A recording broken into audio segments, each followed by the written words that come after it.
Bueno, mi nombre es Edgardo Anchiarico Tejada.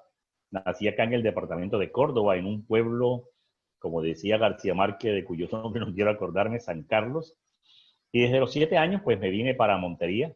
Vivo acá en Montería, acá hice mis estudios, todos mis estudios de primaria, bachillerato, especialización, maestría y doctorado. Y, y bueno, vivo aquí en Montería con mi esposa, tengo 2 hijos, tengo 4 excelentes nietos. Y bueno, actualmente soy docente de la Universidad Popular del Cesar. Doy clase en la maestría Pedagogía Ambiental para el Desarrollo Sostenible y oriento la investigación en Florencia, Caquetá. Visitaba Florencia 3 veces por semestre, pero este semestre pues me tocó virtual y soy docente también de la Universidad Popular del Cesar en diplomado, en especializaciones y maestría, que es lo que hago.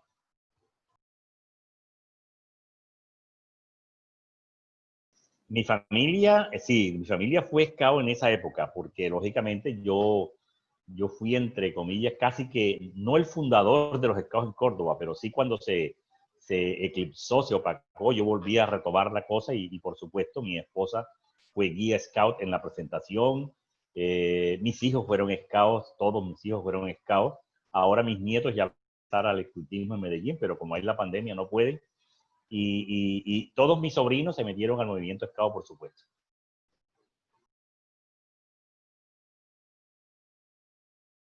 Bueno, yo empecé por allá en el año 64, 1964. Yo vivía en el centro de Montería y estudiaba en el Liceo Montería, jugaba fútbol. Siempre me ha gustado, me ha fascinado el fútbol. Y un muchacho, yo era defensa, y un arquero, Rafael Barrera Gallón de Pueblo Nuevo me dijo, oye, ¿tú por qué no te metes a los scouts?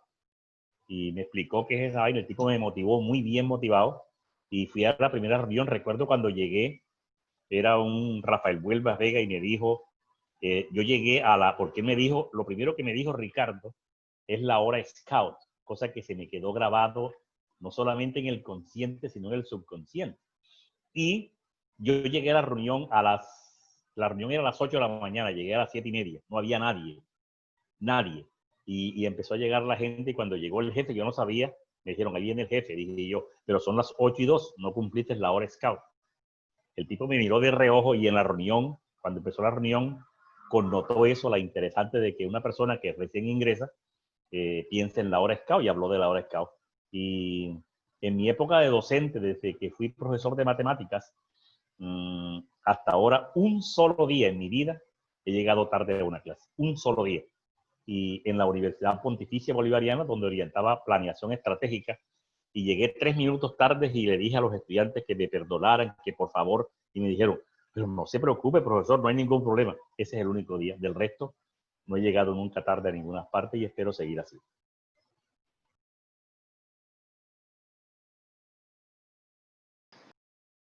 Bueno, yo era el zorro, porque ese era el zorro.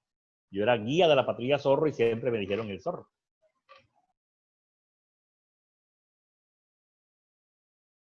Pues, caramba, decir que una me enorgullecía, yo creo que todas. Los campamentos, las fogatas, las reuniones, el servicio que hacíamos a la comunidad, porque siempre los grupos en que yo tenía estaban adscritos a una parroquia, generalmente los curas eran los quienes nos ayudaban, pero recuerdo muy bien cuando recibí mi promesa. Pasamos un campamento en una población que se llama Jaraquiel y nos vinimos como a las 12 de la noche, llegamos a Montería casi cerca del batallón a las 3:30 de la mañana, 4, y de pronto el jefe dijo, paren aquí que vamos a hacer una ceremonia. Pusieron la bandera y me dieron la promesa. Momento, mejor dicho, espectacular. Los campamentos scout, ser, cuando me dijeron que iba a ser su guía de patrulla, estábamos en un campamento en un cerro por Ciénaga de Oro y me dijeron, ahí tuve una anécdota que era que yo, como soy izquierdo, soy zurdo, no izquierdo, sino zurdo, entonces yo revolvía las sopas así, y entonces me decía el guía, pero así no se revuelve, es así. Y entonces me dijo como 5 veces, y digo, ¿verdad? Pero carajo, pero entonces, dice el compañero, es que él es zurdo, él es izquierdo. Bueno, y ahí me eligieron su guía de patrulla, luego guía de patrulla y guía mayor fui, recuerdo yo, con las 2 barras blancas que uno solía usar en el bolsillo izquierdo. De allí pasé de jefe de tropa a jefe de grupo directamente y bueno, ahí seguí el camino que creo que más tarde van a escuchar. Fui director del Centro Agropecuario El Porvenir y entonces ese es un centro que queda a unos 40 kilómetros de Montería, queda en pleno, digamos, en plena montaña, el centro agropecuario. Hay 350 estudiantes estudiando la parte agropecuaria, agrícola y esas cosas, y yo era el director. Y yo dije, yo no puedo quedarme sin escultismo, imposible. Y entonces fundé un grupo scout en el SENA, con esos muchachos campesinos, muchachos que venían de todo largo y ancho de Córdoba, Sucre y Antioquia. Y con ellos fundé un grupo scout. Y todo lo que trabajé en el centro agropecuario como director formaba ya grupos entre los dormitorios y bueno, y el grupo Scout se irradió a un pueblo que se llama Palmito Picao. Palmito Picao es un asentamiento indígena que quedaba a 2 kilómetros del Sena. Y entonces la gente solía meterse al Sena a robarse los frutos, a cogerse el agua. Yo hablé con el director, le dije, ¿por qué no ayudamos a esta gente de Palmito Picao? O sea, esta gente viene a robar porque no le ponemos un acueducto desde aquí. El doctor Arrazola me dijo, tú eres loco, Edgardo. Digo, sí, doctor, tranquilo, pero vamos a hacer ese trabajo. Y el tipo me cogió la caña y nosotros le pusimos agua en Palmito Picao. Y allá en Palmito Picao, con niños indígenas, los emberacatíos, yo fundé una manada de lobatos. Y los muchachos que estaban en el SENA iban en las tardes a hacerles alfabetización y eso fue una experiencia, digo, de las más valiosas. Cuando llegó Javier, yo le conté la experiencia y yo siempre la cuento, porque hicimos un campamento en el SENA. Como el SENA es un centro de 100 hectáreas, entonces hicimos un campamento regional, un acantonamiento regional de lobatos, fueron 7 manadas. Pero estos niños de Palmito Picao, niños supremamente pobres, nosotros logramos conseguirles los uniformes, las pañoletas y todo, pero ellos dormían en un dormitorio del SENA, porque los chicos, los estudiantes iban los fines de semana. Y lo anecdótico que Javier comentaba ahora rato es que los chicos fueron 26, recuerdo yo, que hicieron promesa aquí en Montería. El bus del SENA los trajo y hicieron promesa como con 100 y pico de lobatos de Córdoba, de Montería, pues, y vinieron de Palmito Picao. Y cuando esos niños entraron a la iglesia del Carmen, indios, pero indios puro, el aplauso fue, pues, no hicimos sino llorar de la felicidad y recibieron su promesa. Y en ese campamento en el Porvenir, en la mañana cuando se iba a despertar a los chicos, descubrimos que ellos eran 26 y solo llevaron 4 cepillos de dientes. Entonces, ¿qué hacía uno con el otro? Uno se cepillaba y le prestaba el cepillo al otro. No, mejor dicho, esa vaina me hizo a mí reflexionar. Eso es una, o sea, porque ellos no estaban acostumbrados a cepillarse, ellos no estaban acostumbrados a eso, porque donde ellos vivían en una sola pieza, allí estaba mamá, papá y todo el mundo, y ver a los niños cepillarse unos con otros, yo digo, esta es la verdadera hermandad scout. ¿Qué más hermandad? ¿Qué más ser amigo de otro que esa experiencia? Entonces, cuando yo traté de reunirlos en grupos de 6, ellos dijeron, no, es que esto es por casta, esto es por familia.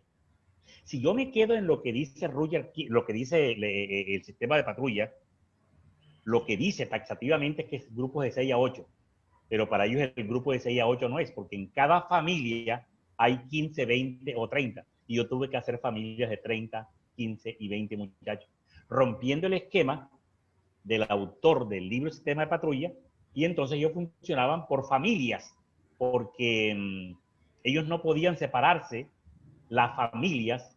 Entonces esa es una extensión o una aplicación práctica del sistema de patrulla de 6 a 8, pasarlo a su contexto. Todo lo que uno haga en esta vida tiene que contextualizarlo. No es lo mismo, no es lo mismo ser profesor en una universidad pública a una universidad privada. Entonces yo lo que hice fue llevar la extensión del sistema de patrulla de 6 a 8, llevarlo a 10, 15, 20 por familia, porque ellos trabajan por familia.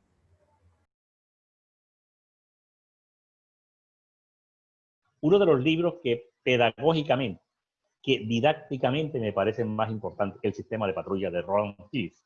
Ese libro yo creo que vale la pena algún día hacer un comentario especial. Entonces los libros Scout, yo tengo una biblioteca realmente completa, porque a mí desde que entré al escultismo, me pareció que leer sobre escultismo es interesante.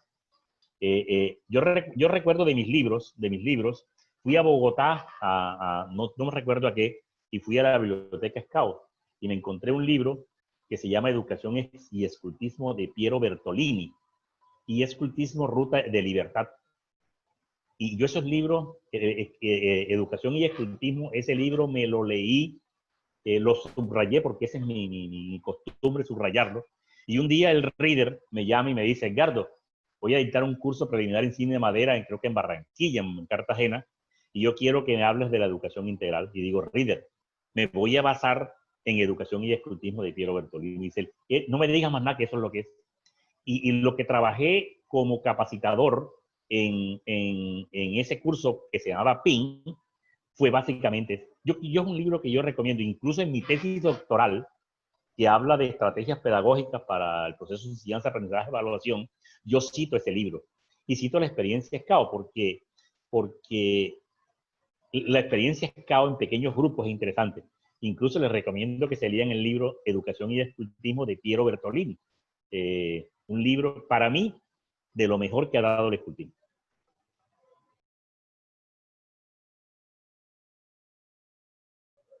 Bueno, primero, pues lógicamente es la filosofía Scout, o sea, ahí se cifra todo. Y hablando de los artículos de la ley Scout, que son para mi crecimiento personal, y de los artículos que son para el servicio a los demás. Yo creo que la promesa Scout, tenemos que hacer un foro de cada uno de los renglones de la promesa Scout y hablar de la ley Scout, que eso no se puede olvidar, no se puede cambiar. Para mí es la vida, es la forma, es una forma de vida, ¿verdad? Ese es el escultismo, una forma de vida, de servicio a los demás, de servir, de dar, porque yo creo que en el dar está la felicidad. El que da, recibe, quién sabe, pero para mí la ley de la vida es la ley del dar. Eh, para mí Baden Powell fue apartando la parte militar, que fue donde, ¿verdad? Pues tuve que cumplir una misión, pero eso es un tipo que se adelantó, para mí, 200 años a la historia. Yo no sé, a mí me parece que si el mundo tuviera más Scout, más Lobato, más Caminante, más Robert, el mundo fuera otro, porque y yo creo que lo importante de Baden Powell, el tipo fue un visionario, el tipo, yo creo que tenemos que leer a él, leer su historia, leer entre párrafos, por ejemplo, Escultismo para Muchachos. Reader decía ya que una cosa es leer Escultismo para Muchachos y otro hoy, cuando uno lo lee ya desde el punto de vista crítico, la lectura crítica, la comprensión de lectura. Ese es el libro Escultismo para Muchachos. Mire, el mismo libro Sistema de Patrulla, que es un libro que tú te lees hoy en 10 minutos, 20 minutos. Y ese libro tiene una profundidad impresionante.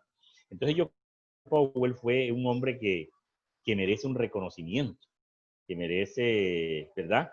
Más reconocimiento de nosotros. Y cuando la sugerencia que doy es que los nuevos jefes, cuando los chicos entren al escultismo, no se queden en el nudo haz de guía, sino qué significa el nudo haz de guía, que es lo que Baden Powell nos trata de decir en el libro. Cuando se haga el amarre cuadrado, ¿qué significa eso?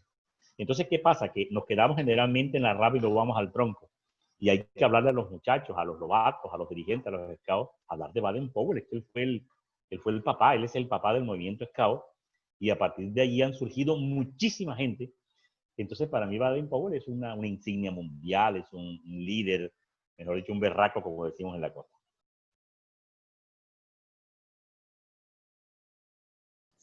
Uy, de verdad que, mire, cuando ese compañero mío me dijo el tema de la hora scout, que ya les expliqué que para mí es fundamental, para mí la sigla DAD, yo creo que yo en mi vida, de lo que más he hablado y he hecho, es la buena acción diaria. La buena acción diaria, o sea, yo creo que de esas de las cosas que más ha marcado mi vida, el servicio. Yo de verdad lo digo con toda sinceridad. Yo soy más feliz dando que recibiendo. Y esa, para mí la buena acción diaria, la hora scout, la promesa y la ley, allí se resume todo. Pero un llamado a los dirigentes modernos, a los nuevos que están, no se queden en la simple brújula, eso es un instrumento. No se queden en el nudo y el amarre en cuanto eso signifique algo. Que le enseñen al muchacho la filosofía scout. Cuando uno entiende la filosofía scout, es cuando uno viene a saber que el nudo as de guía, que yo fui en el Jamboree, fui campeón nacional, lo hice en 2,5 segundos en la cintura, recuerdo yo. Eso sirve para unir personas, para unir esposos, para unir hijos, para unir familia, ¿verdad? Que no nos quedemos en la simple hacer, sino aprender a aprender. Eso tenga una trascendencia.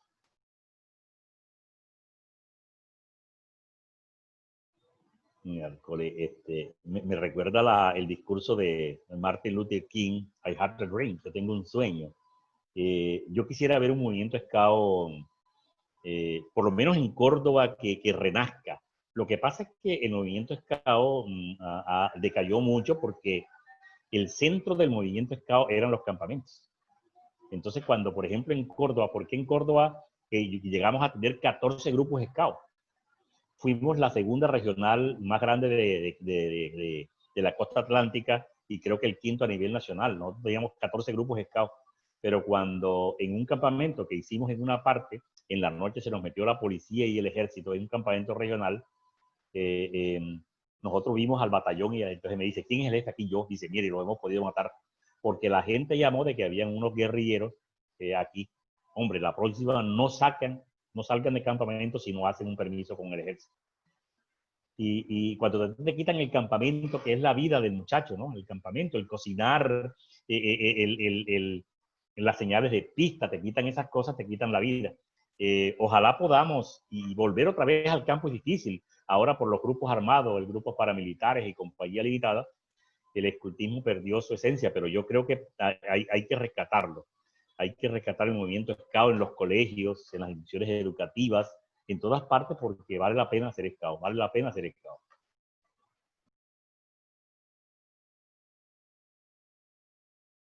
Está complicada, ¿verdad? Pero sin embargo, tratar de contextualizar la respuesta. Yo creo que el logro máximo que yo, no a nivel personal, sino porque los logros personales no son tan buenos, sino que el logro fue que cuando fui jefe scout regional de Córdoba, logré tener 14 grupos, 2 menos que Atlántico en esa época, cuando estaba Santiago Horta y compañía.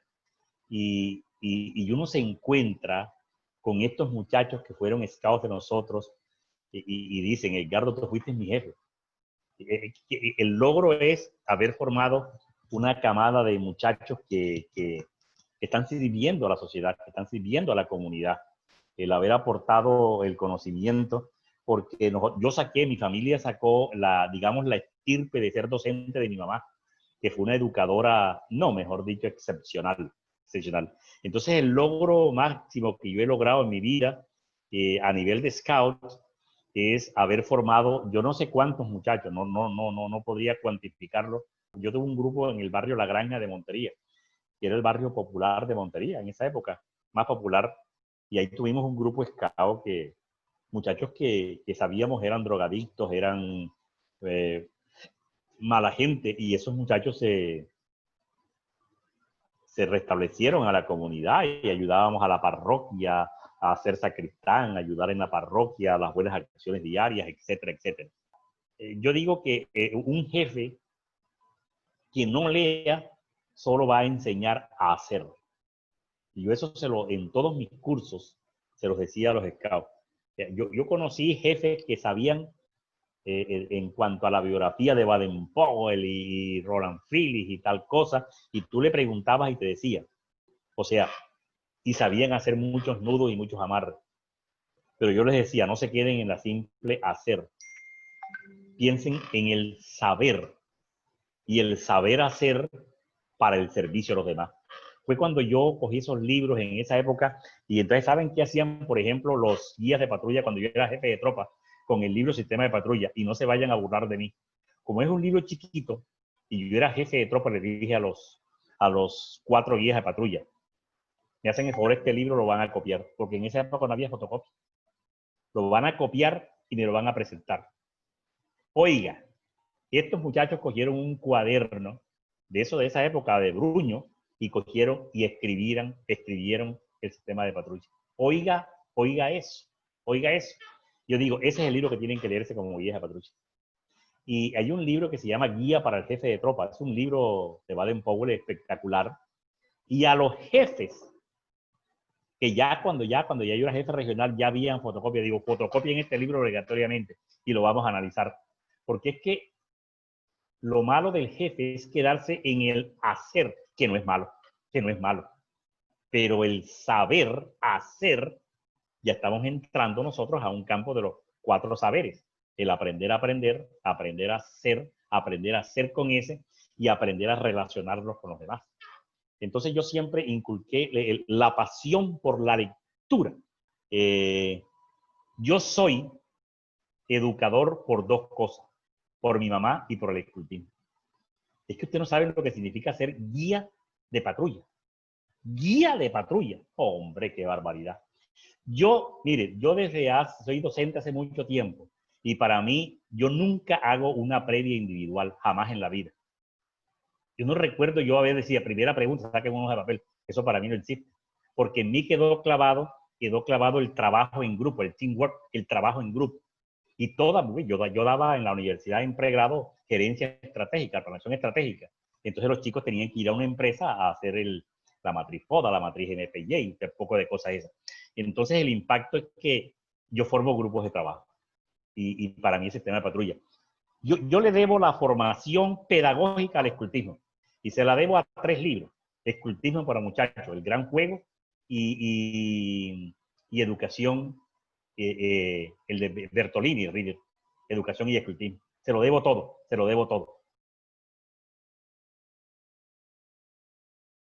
Yo recuerdo que cuando yo estaba en la granja, nosotros usábamos un trapito, era así de largo, y era de color verde, y esa se llamaba La Vida. Mire, ustedes no van a creer, yo creo que de las cosas, tantas cosas que uno tiene que hablar, y entonces nosotros la vida la cargábamos en todas partes. Y cuando yo iba a reunión, uno le pedía que era un trapito, era una forma. Pero yo llegué a que yo me encontraba en el centro de Montilla y le decía, muéstrame tu vida. Y cuando yo iba para la reunión le decía, mamá, mira la vida, dice, busquen la vida de Edgardo, y empezaban a buscar el trapito verde. Qué cosa tan impresionante. No nos quedemos en el trapito, sino en que la vida es uno en el servicio a los demás. El escultismo está lleno de símbolos, pero los símbolos no dicen nada en cuanto no haya un jefe que interprete el sentido de la fogata. No es prender palos por prenderlos, ¿verdad? Es producir fuego que alrededor de un frío nos acerca. O sea, es lo que García Márquez llamaba Rieder el simbolismo mágico. Entonces el escultismo está lleno, ¿por qué los dedos se ponen así? ¿Qué significa? Mire, yo recuerdo que de las cosas más interesantes en la vida es esto. ¿Qué significaba esto? La ayuda del fuerte al débil. Eso es servicio. Eso es servicio. Entonces no nos quedemos en la simple simbología, sino que la simbología se traduzca en un contexto, en una forma de vida, porque el escultismo es una forma de vida. Bueno, sí, como ustedes van a grabar esta sesión, todo lo que he dicho es espíritu scout. Mire, uno tiene que partir, todo lo que he hablado es espíritu scout. Yo digo que las dimensiones del ser humano son 4. Si nosotros hacemos, por ejemplo, si hacemos una figura así, una cruz que no es un plano cartesiano, entonces el ser humano tiene una dimensión cognitiva, o sea, una dimensión de conocimiento. Pero el hombre no se puede quedar en el simple conocimiento, sino que la segunda dimensión es la dimensión física. O sea, el mens sano, incorpore sano, constituye una barrera contra el temor y el evolucionismo sin piso. ¿Para qué tener tanto conocimiento, tantos títulos, si el cuerpo que tiene ese conocimiento no se desarrolla? Entonces, fíjate que uno tiene que desarrollarse, digamos, aquí en la parte de conocimiento, pero también en la parte física. Y hay una parte importante que es la parte social. O sea, la relación yo con mi esposa, yo con mis hijos, yo con mis hermanos, yo con mi familia, yo con el barrio, yo con el pueblo, yo con la comunidad. Entonces el hombre se desarrolla es cuando prestas un servicio a los demás. Y la otra dimensión, fíjate, tenemos tres ahora. La cognitiva arriba, una la física, una la social y una que se llama la espiritual. No religiosa, porque es que tenemos que establecer una diferencia desde el punto de vista epistemológico, desde el punto de vista filosófico, con lo religioso. Yo soy católico, apostólico y colombiano. Espiritual es una gente buena papa, un tipo buena gente que hace su buena acción diaria, que no molesta a los demás, que no friega a los demás, que no es ladrón, no es corrupto, es un tipo leal, que cumple los 10 artículos de la ley de Scout, simplemente. Ese es un tipo espiritualmente, no religiosamente. Para ser religioso hay que ser espiritual, pero tú puedes ser espiritual sin ser religioso. Entonces, fíjate que la espiritualidad no es tangible, no es medible, no es pesable, sino que es el servicio. El espíritu Scout es que cuando tú hagas esto que está aquí, tú sabes que estás poniendo Dios, patria y honor en tu pensamiento, ¿verdad? Fíjate que eso no nos lo enseñaron, sino que hacer el saludo Scout, así. Es poniendo los tres dedos, Dios, patria y honor, ¿verdad? Poniéndolo en tu pensamiento para que vas al sentimiento y tú puedas prestar el servicio a los demás. El espíritu Scout resumen en gran medida lo que es el escultismo. Sin espíritu Scout no hay escultismo. O sea, tú puedes hacer los nudos que quieras, tú puedes hacer lo que tú quieras, pero si no tienes ese espíritu, ese pensamiento, ese sentimiento y esas actuaciones, estamos perdidos. El espíritu Scout es lo que falta sembrar en los muchachos, en los padres de familia, el espíritu por la familia, el espíritu de Navidad. ¿Qué es el espíritu de Navidad?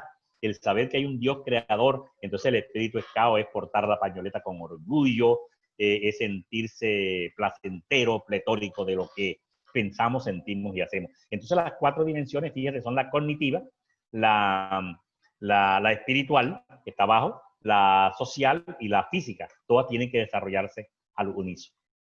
Y eso es lo que se llama proyecto de vida. Ese es proyecto de vida. Porque el espíritu es un proyecto de vida. Bueno, el mensaje final es a todos los que me escuchan, a que por mucho que estudies en esta vida, por mucho que estudies en esta vida, piensa que el estudio no es todo. Que el hombre se desarrolla, el hombre es homo ludens. El hombre no es homo sapiens, como dijo Charles Darwin. No, no es homo erectus. El hombre es en relación con los demás. Y el escultismo no es otra cosa sino servicio. La buena acción diaria, el espíritu Scout, es eso. Yo quisiera, pues, de verdad que vincularme nuevamente al movimiento Scout para darle a estos jóvenes lo que ellos puedan merecerse, lo que puedan tener. La mejor opción que tiene un padre de familia es que el pelado juegue fútbol, sí, pero que sea Scout. Porque si juega fútbol y es Scout, no mete la zancadilla, no comete errores. Un Scout no es corrupto. Un Scout no es corrupto. Lógicamente que hay gente que fue Scout que es corrupto. Bueno, se metió a político, cosa que es igual. Pero el Scout piensa en el escultismo. El médico que hace una operación no está pensando tanto en ganar la plata, sino en el servicio a los demás. El escultismo es servicio. Y eso es lo que se llama espíritu Scout. Y quiero realmente mandarles un abrazo y un apretón de mano izquierda. Un apretón de mano izquierda. Y eso es tan importante. Yo no sé, a mí eso me marcó. El escultismo es símbolo, es simbología, pero es un contexto. ¿Qué significa saludar con la mano izquierda? Alguien dijo porque el corazón estaba en la parte izquierda, no es que late de la izquierda, ¿verdad? Entonces, es un estrechar la mano, es un abrazo, y les mando un abrazo a todos y todas en Colombia.